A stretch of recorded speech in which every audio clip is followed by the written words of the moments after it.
All right, when I say the word assault, what pops into your head? Probably someone getting punched, right? A physical fight. Well, what if I told you the law sees it completely differently? Today, we're going to dig into what assault really is, and you'll see how it's totally possible to be a victim without anyone ever laying a finger on you. Let's jump in.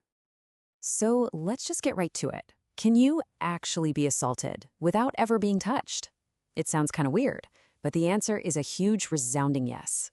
And figuring out why, well, that's the whole ballgame. It's the key to understanding this entire area of law. And here's the big idea, the thing you have to wrap your head around. In the eyes of the law, the threat is the harm. It's not about broken bones. It's about the fear, that pit in your stomach, that feeling of, oh no, I'm about to get hit. The law says that mental disturbance, that violation of your peace of mind, that is an injury all on its own. Okay, but it's not as simple as just saying, hey, I felt threatened. Nope. To actually prove assault in court, you've got to check off 5 very specific boxes. Think of them like the ingredients in a legal recipe. So let's break them down. So here's the checklist. First, it's got to be an intentional act. Second, that act has to create apprehension. And apprehension is just a fancy legal word for anticipation. You're anticipating what? Third, an imminent, and that means right now, not next week, harmful or offensive contact, which, by the way, is the definition of a battery. And the last piece of the puzzle, number 5, the person has to have the ability to actually carry it out. This is our roadmap. Now let's see how it plays out with some wild cases. And to see where this all began, we're going to jump in a time machine and go way, way back. I'm talking 1348, England. This is basically the granddaddy of all assault cases. It's a crazy story with a tavern, an angry dude, and a hatchet. Yep, a hatchet. So the story goes like this. It's late at night, and this guy, we'll call him WDS, rocks up to a tavern, demanding wine. But they're closed. So what does he do? He starts whacking the door with a hatchet. The owner's wife hears the commotion, sticks her head out the window, and basically tells him to get lost. So he looks up, sees her, and swings the hatchet right at her. But he misses. So here's the million-dollar question for the court back then. The hatchet never touched her. So was any harm actually done? I mean, no harm, no foul, right? He missed. What's the big deal? If nobody got physically hurt, what are we even doing here? But the Chief Justice, he saw it differently. And what he said next would literally shape the law for the next 700 years. He said, no, there is harm done. The harm was the assault itself. That moment she saw the hatchet coming towards her, that was the injury. It's a perfect example of that core idea we talked about. The fear of getting hit is the assault. All right, let's fast forward a lot. We're jumping nearly 600 years into the future, to 1933 Alabama. This next case is super important because it adds another critical layer to our 5-part recipe for assault. And it all starts with a broken clock. So a woman named Mrs. Hill takes her clock to the local Western Union to get it repaired. The manager there, this guy named Sapp, gets super creepy. He leans over and says, if you will come back here and let me love and pet you, I will fix your clock. And as he says it, he reaches for her. But, and this is the most important part of the story, there's a big, wide counter between them.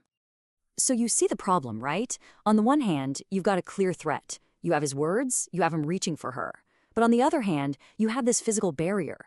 The whole case boiled down to this. Could he actually have reached her from behind that counter? And does it make a difference if he couldn't?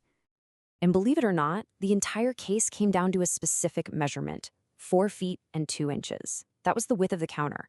The court said, look, we need to know if it was physically possible for this guy to touch her. Because if he couldn't, then that 5th ingredient we talked about, the ability to carry it out, just isn't there.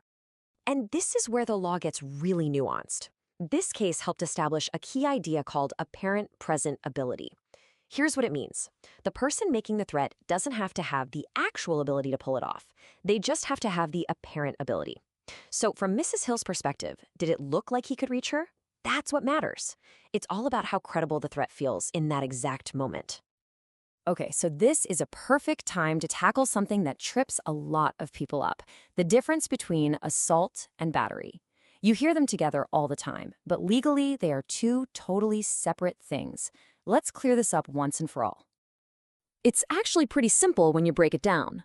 Assault is the threat. It's the moment you see the punch coming, that anticipation of contact. Battery is the actual contact. It's the punch landing. So think of it this way. One happens in your mind, the other happens to your body. All right, so if they're two different things, here's the next logical question. Can you have both at the same time? Like, if someone swings at you and actually hits you, is that an assault and a battery?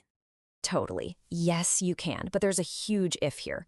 You can only have both if you see the battery coming. That split second where you see the fist flying towards your face, that's the assault. The moment it makes contact, that's the battery. But think about this. If someone sneaks up and hits you from behind and you never knew it was coming, that's just a battery, no assault, because there was no anticipation. So let's step back for a second. Why does the law even care about this stuff? I mean, they're just threats, right? Sticks and stones and all that? Well, the reason is actually pretty profound. It goes to the very heart of what it means to live in a safe society. Look, the law of assault isn't really about preventing bruises. It's about protecting our peace of mind. It recognizes that every single one of us has a right to just be left alone. We have the right to walk down the street without someone making us fear for our safety. It's about protecting your personal bubble, your bodily integrity. The law is basically saying no one gets to terrorize you, even if they don't land a single punch.